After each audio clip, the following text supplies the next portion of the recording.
Antes de mergulhar nesta história incrível, considere se inscrever no canal e ativar o sininho. Cada história aqui tem algo a dizer, e você não vai querer perder nenhuma. O vento assobia pelas ruas desertas do Brooklyn, mas esta noite não abafa o som metálico das motocicletas. 4 motociclistas de capacete e gritando cercam James Carter, um veterano de 72 anos, magro, mas de olhar firme, que volta para casa depois de suas tarefas.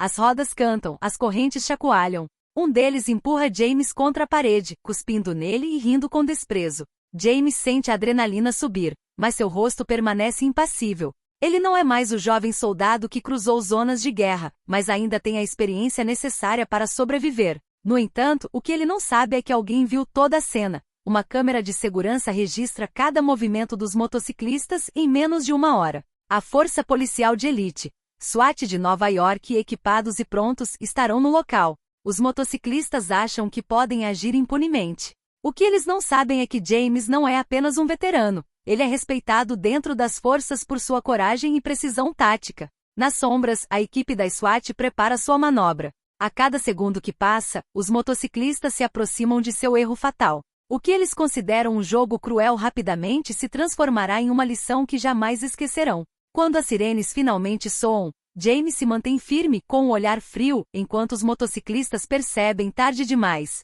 que subestimaram aquele que consideravam vulnerável. A luta por justiça desta vez será rápida e implacável. O crepúsculo caía sobre as ruas estreitas do Brooklyn, e o ar cheirava a óleo de motor e piche quente. James Carter, com o casaco bege arregaçado até o pescoço, caminhava lentamente em direção ao seu apartamento, carregando uma pequena sacola de compras.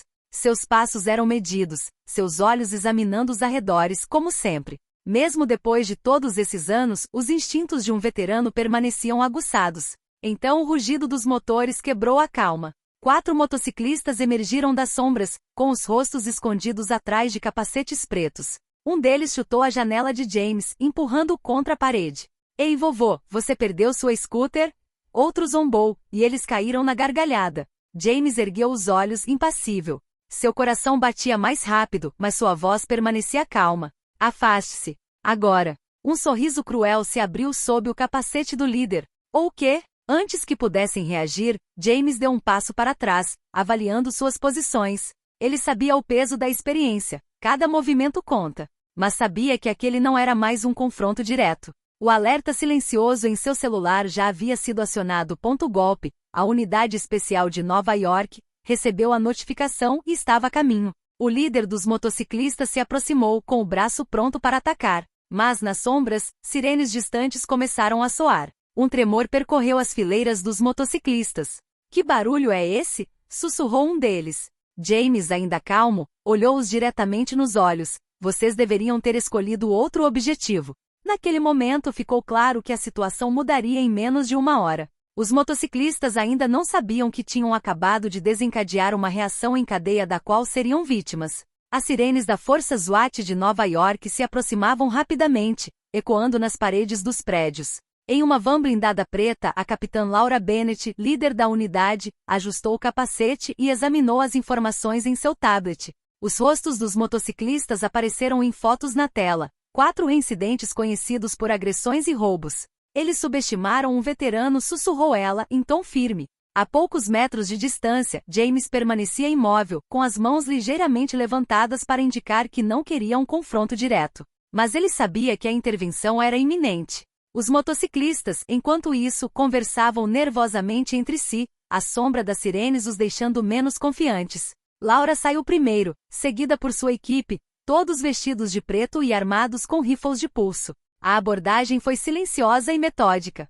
Estamos bloqueando todas as saídas, ordenou ela ao microfone. Os motociclistas em pânico começaram a se dispersar. Um deles fez um movimento brusco, pronto para atacar James novamente. Mas antes que pudesse levantar a mão, uma granada de choque explodiu perto dele, derrubando-o no chão e desorientando-o completamente. James permaneceu calmo no centro do palco, observando cada movimento enquanto a equipe da SWAT cercava os agressores. O vento agora trazia o cheiro de adrenalina e perigo, mas James sentia-se estranhamente calmo. A justiça estava chegando. E os motociclistas finalmente entenderiam que a violência gratuita tem um preço. Os 4 homens, agora presos, se entreolharam, percebendo o erro. A vingança da lei havia apenas começado, e ninguém sairia daquele beco sem pagar o preço. O beco estreito era agora uma armadilha perfeita. Os motociclistas, ofegantes e desorientados, perceberam que não tinham escapatória. As luzes piscantes dos veículos da SWAT pintavam seus capacetes com reflexos vermelhos e azuis, acentuando a atmosfera de tensão. James permaneceu no centro, calmo como um veterano que passou pelo inferno. Ele observou a cena, analisando cada posição. Seu olhar encontrou o do líder dos motoqueiros, que começava a entrar em pânico. Podemos negociar? Gaguejou. Mas Capitã Laura Bennett balançou a cabeça no microfone. Sem negociação. Você escolheu a violência, você sofrerá as consequências. 2 membros da SWAT desceram dos telhados, assumindo posições estratégicas. Outro grupo se posicionou atrás de contêineres para bloquear qualquer fuga. Os motociclistas tentaram manobrar, mas cada movimento era antecipado. Todas as saídas estavam fechadas. O líder fez um gesto desesperado, sacando uma pequena pistola. Um disparo de taser eletrificou o chão à sua frente, jogando-o para trás. Os outros motociclistas gritaram em confusão e medo, enquanto a coordenação da equipe da SWAT tornava qualquer resistência impossível. James, silencioso mas atento, murmurou para si mesmo: é isso, o preço da impulsividade. O confronto era claro. Os motociclistas haviam subestimado a vítima e a eficácia da justiça. Em poucos minutos, aquele beco se tornaria palco de uma lição que aqueles homens jamais esqueceriam. E James, por sua vez, jamais pretendera levantar a mão. Simplesmente permaneceu ali, uma testemunha calma, deixando a lei fazer o seu trabalho. O rugido dos motores havia sumido, substituído pelas ordens ríspidas da equipe da SWAT. Os motociclistas estavam cercados, sem escapatória. O líder, ainda ofegante, percebeu que a situação havia saído completamente do controle. Mova-se e você morrerá, gritou Laura Bennett. Sua equipe avançou com precisão, bloqueando todas as posições, reduzindo o espaço vital dos atacantes a poucos metros quadrados. Um dos motociclistas tentou uma fuga desesperada, disparando em direção ao beco oposto. Uma rede anti-fuga ultra-rápida o jogou no chão, enquanto os outros gritavam em pânico. A estratégia da equipe da SWAT era perfeita. Nenhum contato direto desnecessário, apenas um cerco metódico. James ficou ali observando com as mãos ainda vazias, o rosto congelado numa serenidade que perturbou os motoqueiros. Vocês acharam que poderiam atacar um velho, disse ele suavemente, alto o suficiente para o líder ouvir, sem que a justiça tomasse providências. O líder caiu de joelhos, respirando pesadamente. Seus acólitos, agora incapacitados por tasers e cordas, não podiam fazer nada. A cena era silenciosa, exceto pela respiração dos motociclistas, pelos comandos da equipe da SWAT e pelo vento frio que soprava entre os prédios. Laura se aproximou do líder e disse: você fez uma escolha ruim. Você vai aprender as consequências da maneira mais difícil. James, por sua vez, afastou-se lentamente, cada passo reafirmando sua dignidade intacta. Ele sabia que aquela provação não era apenas uma lição para motociclistas, mas um lembrete cruel de que até mesmo um veterano idoso poderia fazer justiça, simplesmente mantendo a calma e deixando os profissionais agirem. Os motociclistas capturados e algemados, finalmente entenderam que arrogância e violência gratuita não tinham lugar ali. E o Brooklyn pôde respirar novamente, mas a memória daquele confronto permaneceria gravada em cada beco. Os motociclistas estavam agora em prisão preventiva, cada um em uma cela fria iluminada por luzes fluorescentes fracas. Seus rostos, antes arrogantes, estavam marcados pelo medo e pelo arrependimento. As paredes ecoavam sussurros, a realidade de suas ações os havia alcançado. No escritório Douglas P. James Carter sentou-se em frente a Laura Bennett enquanto ela revisava os relatórios e vídeos do ataque. Você poderia ter se machucado, James. Por que ficar? Perguntou ela, intrigada com a calma quase sobrenatural dele. James deu de ombros, com os olhos fixos na janela de vidro à prova de balas. Eu sabia que não podia fazer nada contra ele sozinho, mas não podia me intimidar. E eu sabia que você viria. O capitão deu um leve sorriso. Você demonstrou uma compostura impressionante. Muitos policiais jovens teriam entrado em pânico. Enquanto isso, os motociclistas, cada um em sua cela, começaram a pensar. O líder, Tony Esmagador Malone, relembrou cada gesto, cada insulto, cada explosão de riso cruel. O arrependimento dominou. Nenhum deles podia negar que James Carter, um homem que acreditavam ser fraco, fora a causa de sua queda.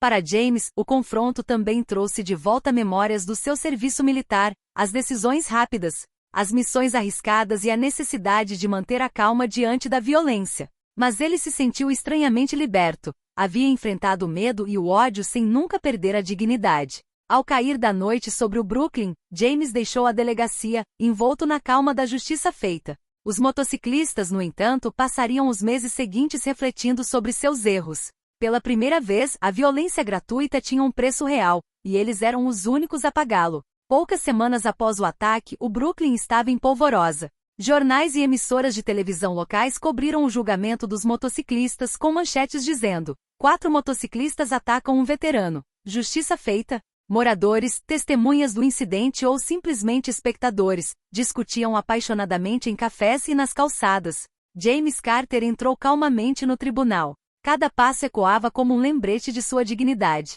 O juiz, um homem severo, porém injusto, sentou-se e ordenou o início do julgamento. Os motociclistas, algemados e visivelmente nervosos, trocaram olhares preocupados. A capitã Laura Bennett testemunhou detalhadamente sobre a intervenção da equipe da SWAT, descrevendo a coordenação e a disciplina perfeitas da equipe. Imagens de câmeras de segurança foram exibidas, mostrando James confrontando os motociclistas sem violência, enquanto a equipe da SWAT intervinha com precisão. A comunidade local acompanhou o julgamento intensamente. Os vizinhos saíram em apoio a James, carregando cartazes com mensagens como: respeito pelos nossos veteranos, e a justiça existe para eles. James não era mais apenas um homem, mas um símbolo de coragem e dignidade diante da agressão e do desprezo. Por sua vez, os motociclistas foram confrontados com sua arrogância e a realidade de suas ações.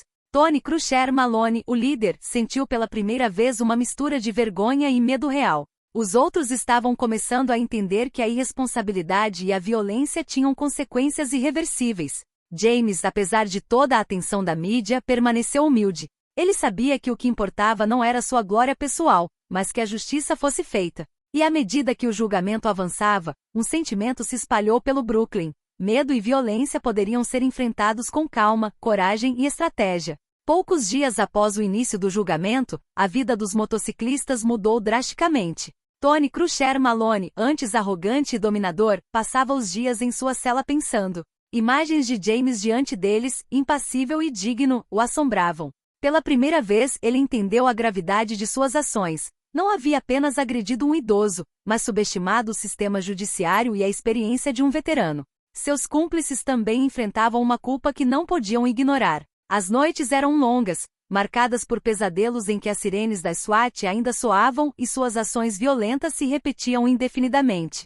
Durante esse período, James Carter visitava regularmente os bairros vizinhos para se encontrar com jovens e compartilhar sua história. Ele falava de coragem, respeito e autocontrole. Em escolas e centros comunitários, tornou-se um símbolo vivo de resiliência e sabedoria. Os moradores o admiravam não apenas por sua força diante da agressão, mas também por sua capacidade de transformar uma experiência traumática em uma lição para os outros. Até a capitã da SWAT, Laura Bennett, viu o impacto de James. Ele nunca levantou a mão, mas mudou vidas. À medida que a reputação de James crescia, os motociclistas foram forçados a encarar seus erros, sabendo que seriam julgados não apenas pela lei, mas também pela sociedade. Cada visita ao tribunal, cada olhar de James ou de testemunhas para eles, reforçava sua vergonha e sua compreensão tardia do que haviam perdido: liberdade, respeito e dignidade.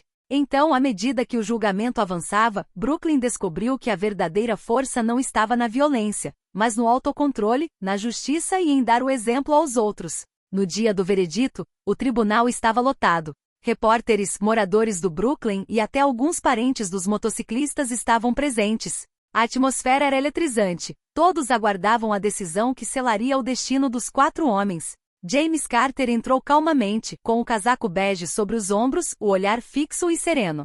Os motociclistas, algemados e visivelmente nervosos, lançavam olhares furtivos ao redor. Tony Crusher Malone parecia incapaz de encarar James, como se já sentisse o peso da justiça. O juiz, impassível, entrou e pediu silêncio. Após uma breve pausa que pareceu durar uma eternidade, disse com voz firme: pelos atos de agressão e intimidação contra James Carter, e por colocar a vida em risco, o tribunal o sentencia a uma pena de 4 a 6 anos de prisão, dependendo da gravidade de suas ações. Um murmúrio percorreu a sala. Os motociclistas abaixaram a cabeça, incapazes de responder. O peso de suas escolhas os atingira com força. Cada insulto, cada gesto violento, cada risada cruel parecia se voltar contra eles. James, por sua vez, manteve-se firme. Não se vangloriou nem demonstrou arrogância. Ele havia alcançado o que queria, justiça. A multidão, que acompanhava o caso há semanas, irrompeu em aplausos. Os moradores viram nele um símbolo de coragem, dignidade e resiliência.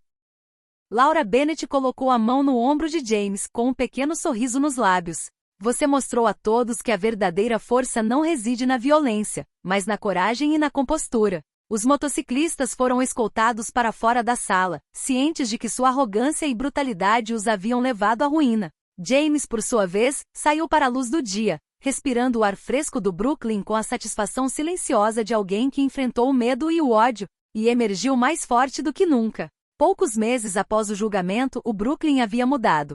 Os moradores falavam de James Carter não apenas como um veterano, mas como um verdadeiro modelo a ser seguido. Os jovens se reuniam para ouvir suas histórias, aprender disciplina e autocontrole e entender que respeito e coragem são melhores do que violência. Os motociclistas, por sua vez, começavam a aceitar a realidade de suas ações.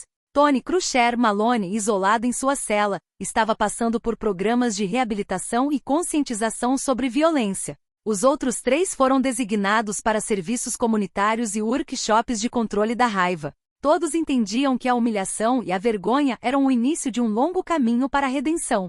James, por sua vez, continuou a frequentar centros comunitários e escolas locais. Cada encontro com jovens o lembrava de sua missão: transmitir a experiência e a sabedoria adquiridas ao longo dos anos, não apenas como veterano, mas como cidadão que enfrentou a injustiça com dignidade.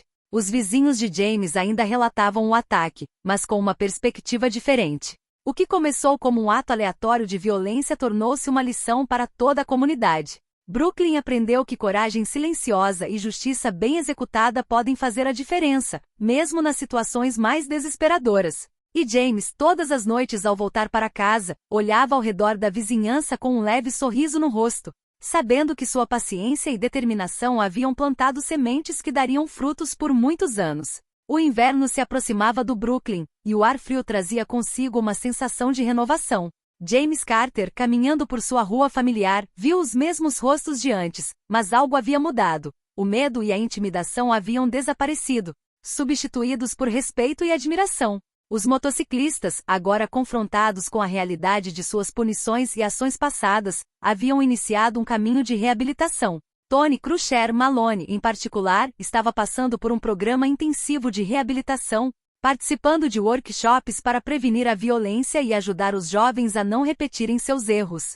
Seus companheiros também estavam gradualmente percebendo que a liberdade que haviam perdido tinha um preço. A compreensão de que a violência gratuita destrói tanto o agressor quanto a vítima. Para a comunidade, James tornou-se uma figura icônica. As escolas criaram um currículo sobre coragem, dignidade e respeito, inspirado por suas ações. Os moradores se lembraram da noite em que um veterano idoso foi atacado e como, em uma hora, a justiça restaurou a ordem e a segurança.